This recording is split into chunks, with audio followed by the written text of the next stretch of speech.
Hello and welcome to Growing Sales. How you all are doing? Oh, great. तो सबकी दिवाली अच्छी से गई?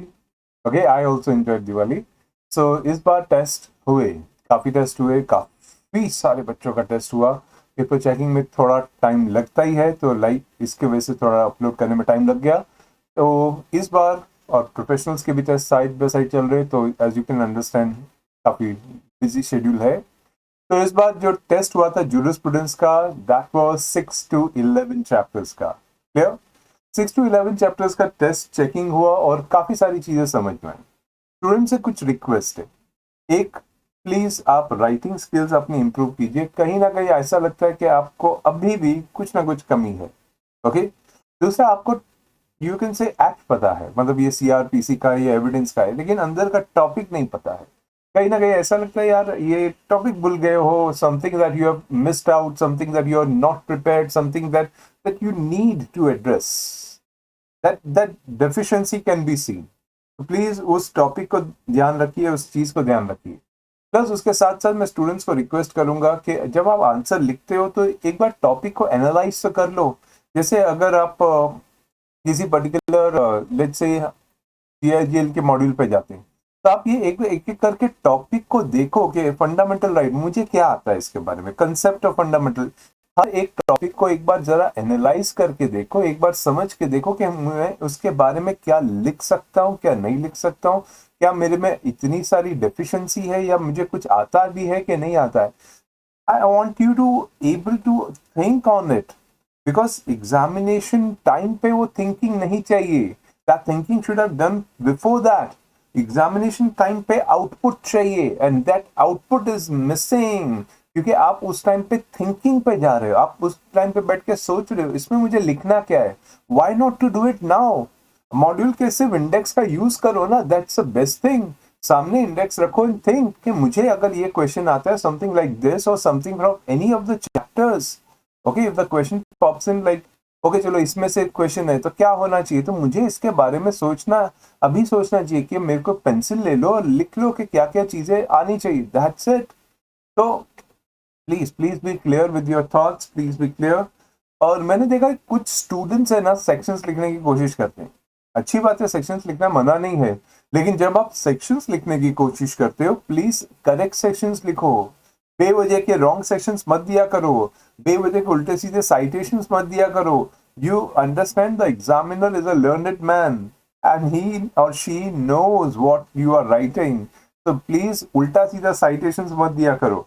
एंड प्लीज अपने आंसर लिखने के स्किल्स में ये देखो कि आपको आंसर फ्रेम कैसे करना है. वो एग्जामिनेशन में बैठ के फ्रेम करना है वो मत सोच. वो I am not saying you try to do it framing in the examination. अगर आपको आंसर फ्रेम करना है तो अभी समझ लो. आप आपने जितने भी टॉपिक्स हुए हैं, जो भी आपने स्टडीज किए हैं, जहां से भी स्टडीज की हैं, ओके, प्लीज हो सके तो अभी का अभी समझ लो कि अगर ये क्वेश्चन है तो मेरा आंसर फ्रेम कैसे होगा, क्या क्या चीजें होंगी. अच्छे अच्छे वर्ड्स, अच्छी अच्छी पैराग्राफ्स ढूंढ के निकालो और वो एग्जामिनेशन एंगल पे आप यूज कर सकते हो. ठीक है, चलो अब एक एक करके आंसर भी देखते हैं. क्वेश्चन ऐसा था कि describe briefly malicious prosecution and its essential elements under the law relating to torts. बहुत सिंपल सा क्वेश्चन था. malicious prosecution क्या है पहले वो डिस्क्राइब करना है और उसके essential elements क्या है. मतलब कोई अलग तरीके का क्वेश्चन नहीं था, बहुत डायरेक्ट क्वेश्चन पूछा गया था. ठीक है, आंसर में आप लिख सकते थे कि malicious prosecution consisting एक consist in instigating judicial proceeding, सामने वाले को भड़काने की कोशिश करने के जैसा, मल्टीपल लिटिगेशंस उसके ऊपर डालने की कोशिश करना against another and maliciously and without any reasonable probable cause, बिना किसी रीजन के सामने वाले पे केस डालना विच terminates in favor of that and which results in damage to his reputation, freedom, skills, वो सब चीजें आप डाल सकते हैं. And essentials element of taught, क्योंकि क्वेश्चन में ये भी लिखा था असेंशियल एलिमेंट्स क्या लिखने हैं, तो असेंशियल एलिमेंट्स आप इस आंसर को पॉइंट वाइज लिख सकते हो कि the following are the essential elements of this task, और फिर पॉइंट वाइज लिखते हैं that there must be a prosecution of the plaintiff by the defendant. Okay, and there have been a want of reasonable probable cause for that prosecution. फिर आप third point में लिख सकते हो defendant must have acted maliciously, that is improper motive and not with the further end of justice. देखो आप explain भी कर सकते हो ब्रैकेट में डाल के. And the plaintiff must have suffered damage as a result of prosecution. And fifthly the prosecution must have been terminated in favor of plaintiff. तो ये प्लेन समझाना कि malicious prosecution होता क्या है, उसके elements क्या है, that was as simple as that. Okay, overall अच्छा था question का answer and the marks was given. Okay, next question यहाँ पे that was that in certain cases it is lawful to redress one's injuries by means of self-help without recourse to the court. अच्छा question था कि अगर आपको court का that is अगर आपके ऊपर कोई ऐसा अटैक हो जाए या ऐसी कुछ चीजें हो जाए तो आप अपने सेल्फ रिड्रेसल प्रोसीजर्स ले सकते हो, आप दूसरे को चोट पहुंचा सकते हो बिना कोर्ट के. अब ये अगर आपको क्लिक होना चाहिए यार ये क्या कहाँ से था कैसे था, तो ये बोल रहा हूँ कि आपको ये तो क्लिक हो रहा है कि कहाँ से था, लेकिन आप अपनी जो हेडिंग्स है ना कुछ और डाल देते हो. जैसे यहाँ पे भी कई स्टूडेंट्स को मैंने ये देखा है कि जो हेडिंग लॉ में दिए आपने हेडिंग्स ही चेंज कर डाली है. ओके, चलो आंसर की तरफ ध्यान देते हैं. In certain cases it is lawful to redress one's injuries by means of self help, that is खुद ब खुद लड़के भी, without recourse to the court also. कौन सी उस एक्स्ट्रा जुडिशियल रेमेडीज को क्या बोलते हैं? देखो ये एग्जैक्ट वर्ड आपने टॉपिक का पकड़ा होगा तो then you will come to know these are called extra judicial remedies. उस एक्स्ट्रा जुडिशियल रेमेडीज को हम लोग क्या बोलते हैं? उस एक्स्ट्रा जुडिशियल रेमेडीज में क्या क्या आता है तो हम पॉइंट वाइज लिख सकते हैं. जैसे point number A self defence आता है. It is lawful in self-defense for any person to use reasonable force to protect himself or any other person against the unlawful use of force. Okay? दूसरा आप law का point लिख सकते थे, that is prevention of trespass. बराबर, जबरदस्ती किसी की प्रॉपर्टी में घुसना.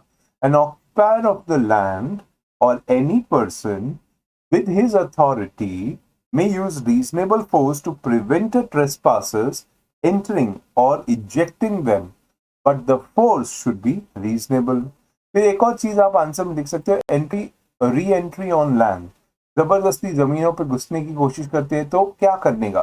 तो person wrongfully dispossessed of the land may take a repossession of the land if he can do so with the peaceful and reasonable manner. Clear? And then you can write recapture of the goods. That is, it is neither a crime nor a tort for a person to entitled to the possession of a chattel, or आप चाहिए तो goods भी लिख सकते हो, to take it either peacefully or by reasonable force from one who has wrongly taken. अरे जबरदस्ती किसी ने आपका सामान ले लिया, बैग खींच लिया, तो क्या आप उसको वापस नहीं मांग सकते? That's called recapture of goods. Okay?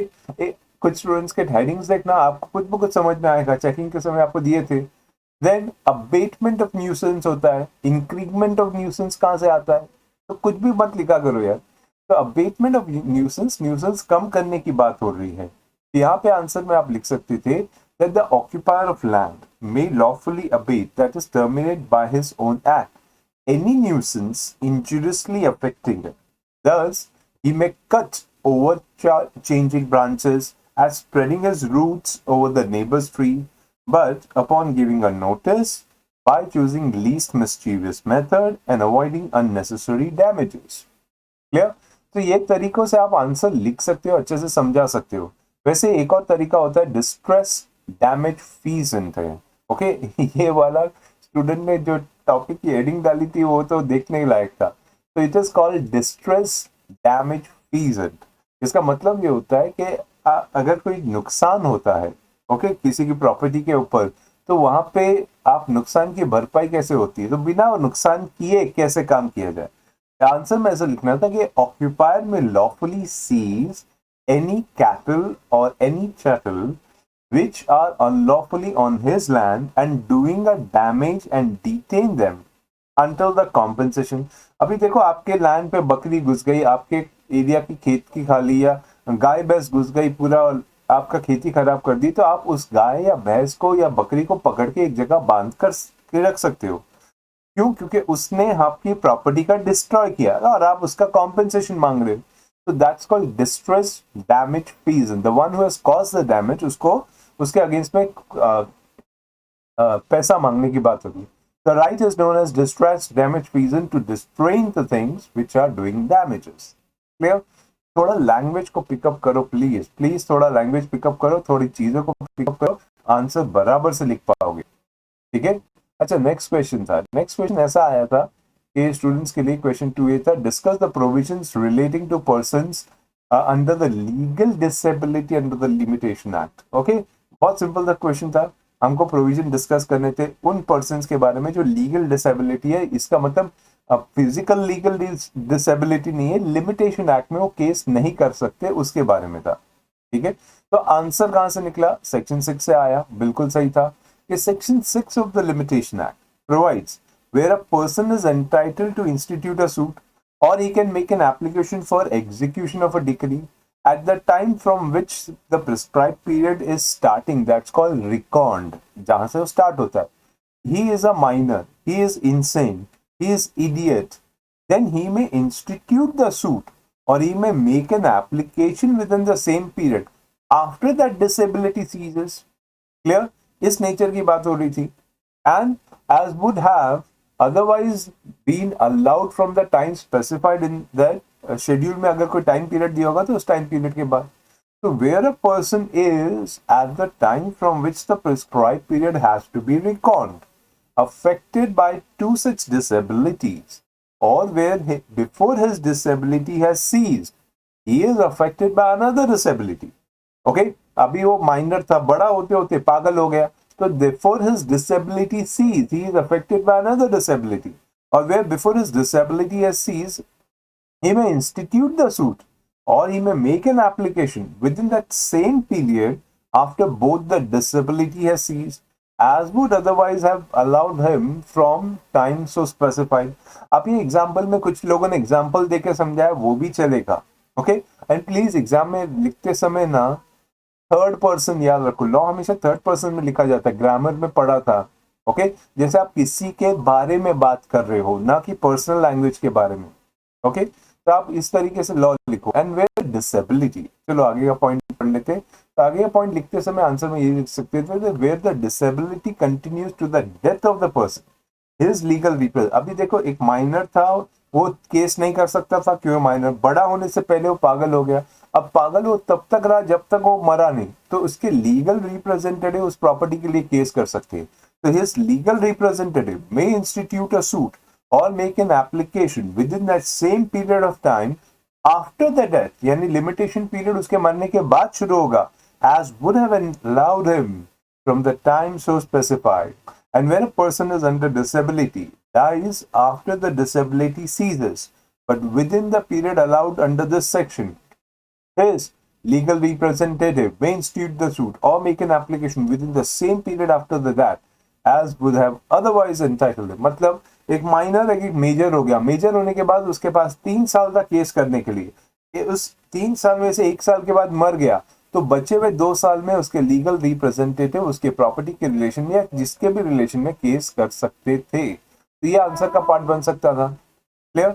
उसके साथ साथ आप ये भी लिख सकते हो, section 6 of the act is an enabling section to enable a person in disability to exercise certain legal rights within a certain time, and section 7 deals with disability of one of the several supplements, okay, of section 6, and section 8 deals with the special exception which controls section 6 and 7, which serves as an exception to them। क्या था कि the combined reading of 6 and 7 is that where a period of limitation expires before the cessation of disability, for instance before he attains the majority, एक minor majority होने के पहले period of limitation expire, तो क्या हो जाएगा? तो आप लिख सकते हो, the minor will no doubt be entitled to a fresh period of limitation from the attainment of his majority, subject to the condition that it is in no case extended by section 6। तो ये लिखा था, यही समझा रहे थे कि minor को जो भी लिमिटेशन पीरियड है वो मेजॉरिटी अटेन होने के बाद दिया जाएगा, and exceeding a period of 3 years from the cessation. इसलिए मैं बार बार 3 years पे इंसिस्ट कर रहा था, 3 years from the cessation of the disability. Clear? अब समझ में आया? तो ये होता है डिसेबिलिटी के बारे में आपने डिस्कस करना था। क्लियर?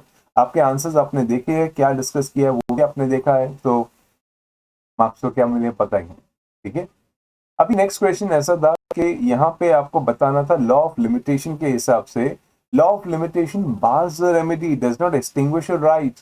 बहुत सिंपल था कि आप लीगल कोर्ट में केस नहीं कर सकते, हाँ, लेकिन इसका मतलब ये नहीं है कि आपका लॉ नहीं खत्म हो गया है। सो एक्सप्लेन इन ब्रीफ करके पूछा था तो इसका आंसर क्या बन सकता था? आप चाहे पैराग्राफ फॉर्म में लिखो, चाहे पॉइंट फॉर्म में लिखो, ये आपको सोचना था। और उसके बाद आप लिख सकते थे, देखो the law of limitation is incorporated in limitation act which prescribe different period of limitation for suits, petitions and applications, बराबर से लिखा। In the case of Bombay Dyeing Manufacturing versus State of Bombay, okay ये आप लिखना चाहो लिख सकते हो, नहीं भी लिखोगे कोई बात नहीं, कुछ स्टूडेंट्स ने अटेम्प्ट की थी। The Supreme Court has held that law of limitation bars the remedy in a civil court in a court of law only when the period of limitation is expired, but it does not extinguish a right, and that it cannot be enforced by judicial process. तो वो remedy बार करता है, लेकिन इसका मतलब ये नहीं कि वो राइट खत्म कर देता है। तो thus if a claim is satisfied outside the court of law even after the expiry of period of limitation, it is not illegal.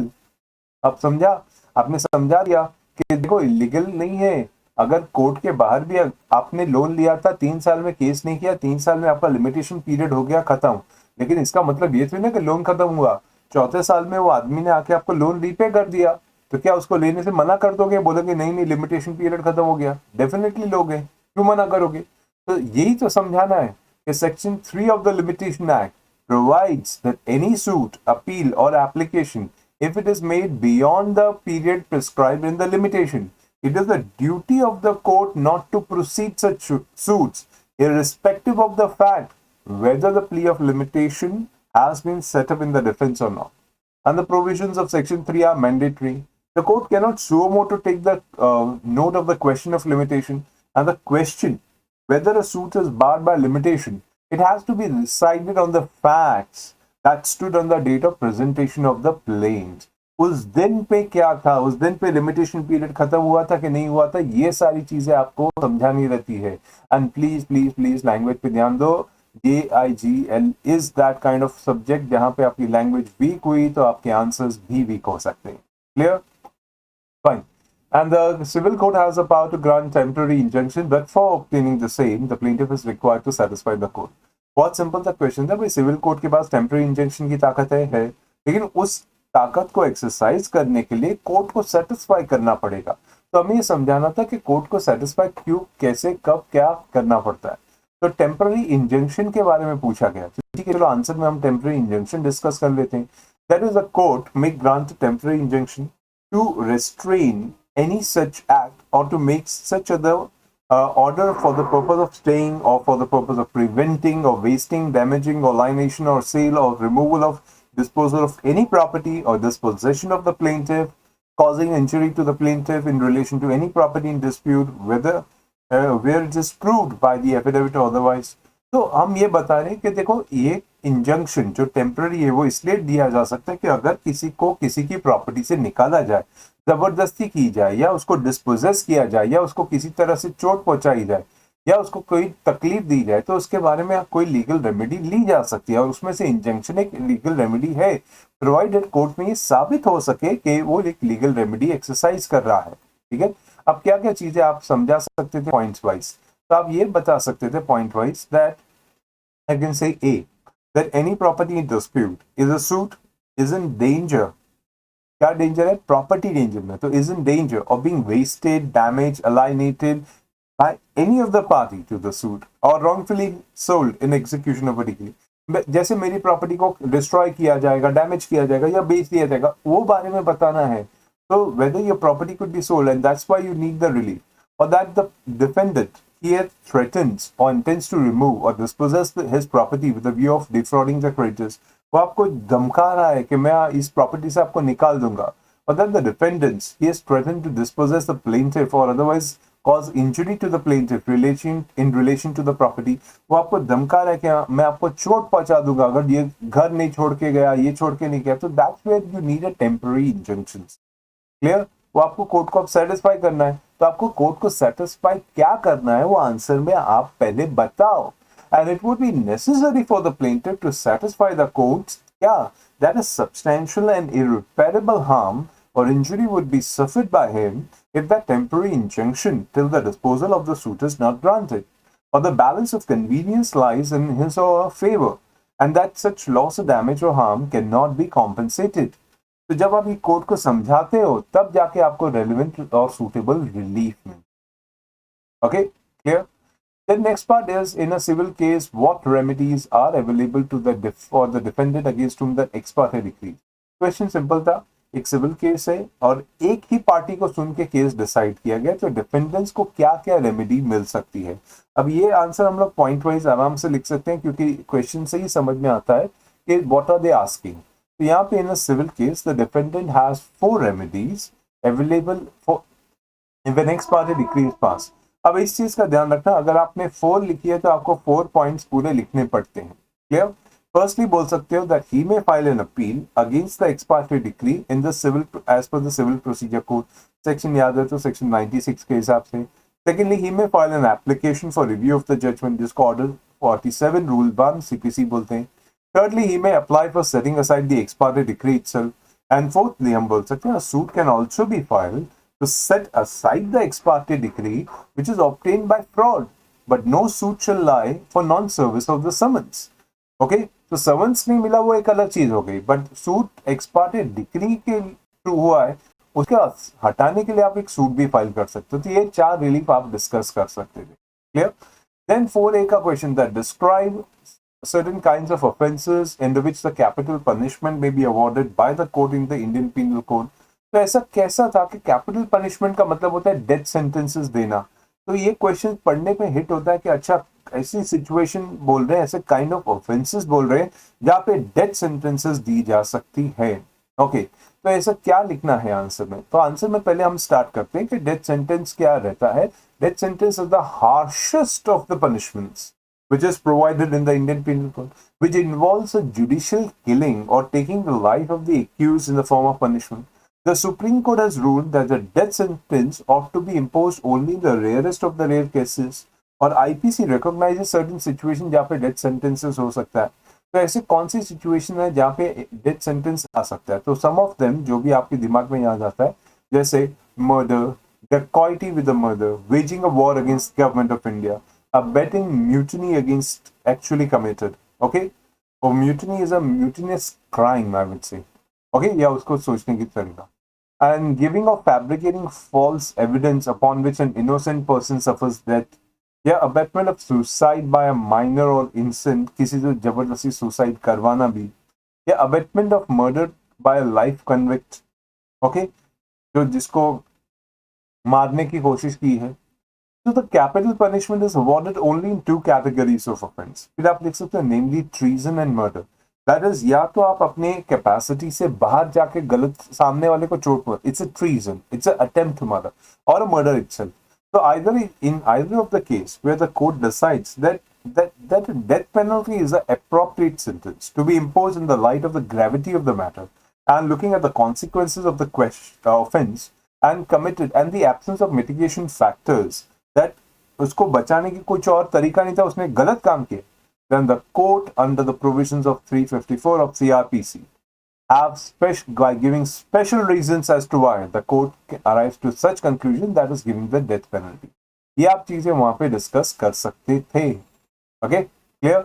कुछ को आया, कुछ को नहीं आया, मतलब यू कैन अंडरस्टैंड, पेपर्स आपके हाथ में है, इन क्वेश्चंस को चाहिए तो बिना आंसर देखे ट्राई करके फिर से देखना कि कहीं का कहीं आपके आंसर्स कहाँ पे मिस हो रहे हैं, कहाँ पे आप छूट रहे हो। ओके, नेक्स्ट ऐसे था, इन द एक्सेप्शनल सर्कमस्टेंसेस में preparation to commit an offence is punishable. क्या लगता है, ऐसा हो सकता है क्या सिर्फ प्रिपरेशन पनिशेबल हो सकता है इंडियन पिनल कोड के हिसाब से? और ये क्वेश्चन पूछ रहा है, yes there are exceptional circumstances जहाँ पे प्रिपरेशन पनिशेबल है। कहाँ पे, कैसे, क्या आंसर लिखना है? पहले हम एक ओवरव्यू जैसे देखते हैं कि preparation means to arrange necessary measures for commission of the intended criminal act, मतलब हम एक क्रिमिनल एक्ट करने की तैयारी कर रहे हो, उसको उस तरह की प्रिपरेशंस की बात कर रहे हैं। Okay, then preparation itself is not punishable, as it is very difficult to prove that the necessary preparations was made with for intention of commission of the crime. But in certain exceptional cases, mere preparation is also punishable. And under Indian Penal Code, mere preparation to commit an offense is punishable, as they are considered to be a grave offenses. So what are those offenses? Okay, where mere preparation is punishable. Then you cite those offenses. So some of the offenses are as follows. So आप पहले point लिख सकते हो, preparation to wage a war against the government, section 122, section याद है तो लिखना, बेवजह का sections पर लिखना. Secondly, preparation of counterfeiting of coins or stamps, okay, that is punishable. Preparation of counterfeits or false weights and measurements or forgery of documents, वो punishable है. Making preparation to commit a dacoity, वो punishable है. Clear? So these are certain preparations which are punishable in nature. Okay, mere preparations punishable. Okay, तो ये answer हो गया. अब आते हैं 5A. सबसे सिंपल था और काफी अच्छा भी लिखा गया था. Distinguish between a cognizable and a non-cognizable. इतना अच्छा क्वेश्चन था.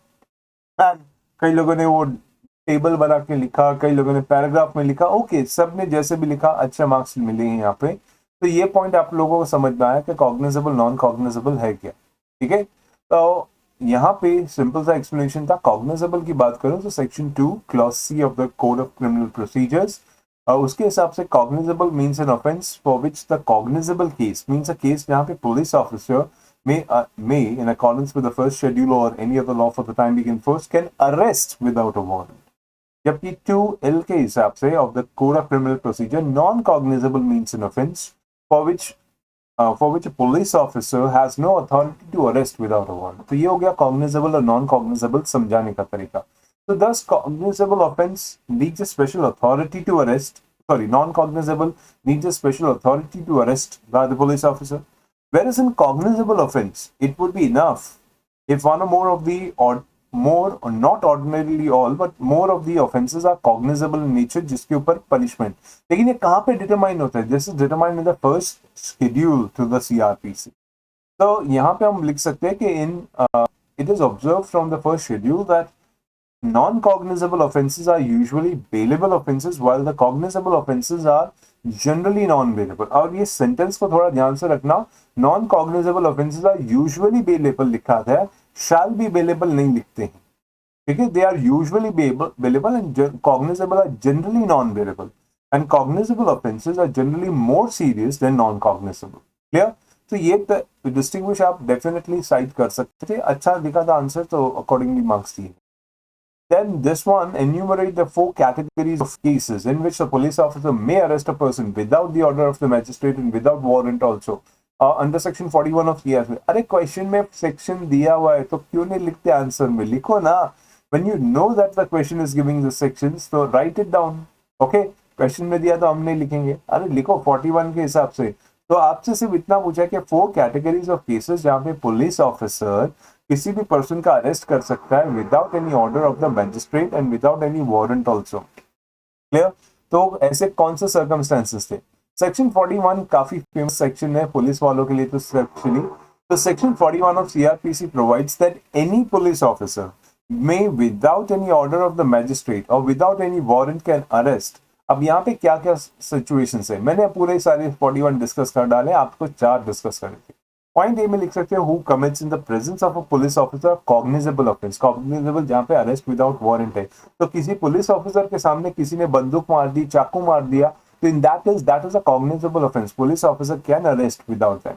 और यहाँ पे बी पॉइंट पे लिख सकते हो, against whom a reasonable complaint has been made or a credible information has been received or a reasonable suspicion exists that he has committed a cognizable offense, okay, or and with which is punishable with imprisonment for a term of 7 years or more or may extend to 7 years with or without fine, then the police officer can arrest the person but subject to certain things. So what are those things? The police officer has a reason to believe on the basis of the complaint or on the basis of the information which he has in his possession that there is a person who has committed an offense, and the police officer should be satisfied that such an arrest is necessary to prevent such person from committing any further offense, for the proper investigation of the offense, to prevent such person from causing evidence of the offense to disappear or tampering of such evidence, or to prevent such person from making an inducement or threat or promise or any person acquainted with the facts, so that to dissuade him from disclosing the facts to the court. यानी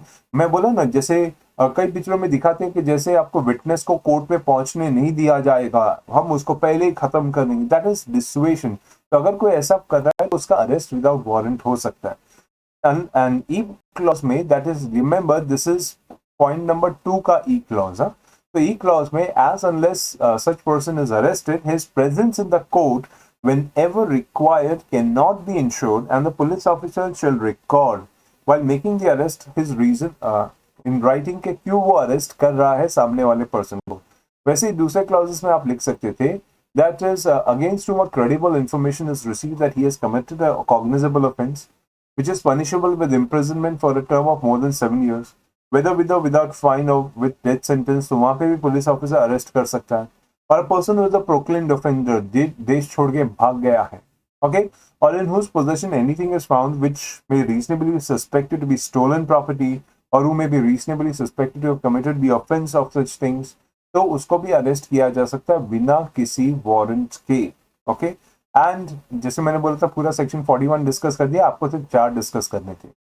and who obstructs the police officer in execution of his duty, मतलब उनको काम नहीं करने देता, who has escaped, और लोगों को भागने में मदद किया, गुनहगारों को भागने में मदद किया, और who reasonably suspected of being deserter for any of the arm forces, or who have been concerned in or against whom a reasonable complaint has been made, or some credible information has been received, or there is a reasonable suspicion of exists that such person has committed any kind of crime in place outside India also, and that's why he has run to India, and that type of crime is punishable in India.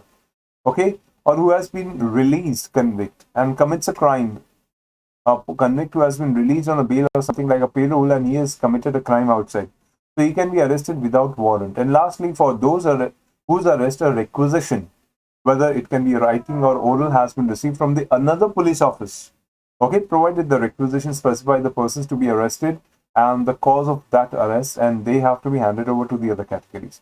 तो इस तरीके से police officer चाहे तो arrest कर सकता है. हमने तो काफी सारे पॉइंट्स देख लिए, आपको सिर्फ 4 पॉइंट्स डिस्कस करने थे एग्जामिनेशन के अंदर. ठीक है. Next question था the privilege communication के ऊपर. The privilege communication are based on public policy, and a witness cannot be compelled to answer the same during the evidences in the court or before any other authority. सही statement है. Privilege communication एक public policy में protected communication है, और witness के आप जोर जबरदस्ती करके ये नहीं बोल सकते आपको ये गवाही देनी पड़ेगी. अब इसी चीज को आपको समझाना है एग्जामिनर को. तो आप समझा रहे हो there are some facts of which evidence can not be given though they are relevant, such as facts, though they are relevant facts, but we cannot take the evidence of it because where the evidence itself is prohibited. These kind of communications are privileged communications. A witness, even though compellable to give an evidence in the privilege in respect of a particular matter within his limit, which he is not bound to answer the question. तो एक witness अपने आप को बोल सकता है कि मैं आपको एग्जैक्ट कम्युनिकेशन नहीं बता सकता, बस उससे कोरिलेशन में जो बाकी सारी चीजें वो बता सकता हूँ. तो प्रिविलेज कम्युनिकेशन उस नेचर का होता है, and they are based on public policy that certain communication has to be protected. अब कौन सा कम्युनिकेशन? एविडेंस ऑफ अ जज और a magistrate in regard to certain matters. तो वो एविडेंस स्पेशली जो जज को या मैजिस्ट्रेट को पता है या उनके मैटर में, तो वो साबित करना पड़ेगा. जज विल नॉट डिस्क्लोज, और communication made during marriages will not be disclose. Affairs of the state, government के matters will not. Official communications are protected under Official Secrets Act. उसके बारे में बात हो रही है. Sources of information of a magistrate or a police officer or revenue. हमको जैसे बोलते हैं खबरी कहाँ से पता चला, तो वो सारी चीजें नहीं बतानी. In case of professional communication between a client and his barrister, attorney or a professional or any of the legal advisors, वो भी protected है. But this privilege of communication is not an absolute. The client is entitled to waive it. If the client says, okay, it is not protected, I can disclose.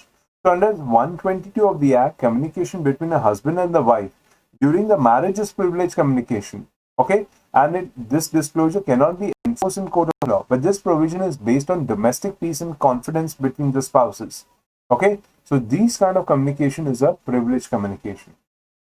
Now, special cases of the ये पूछा गया था कि explain the special cases as to the evidence relating to electronic records. तो evidence in electronic records में आपको hit होना चाहिए 65A and 65B. क्लियर?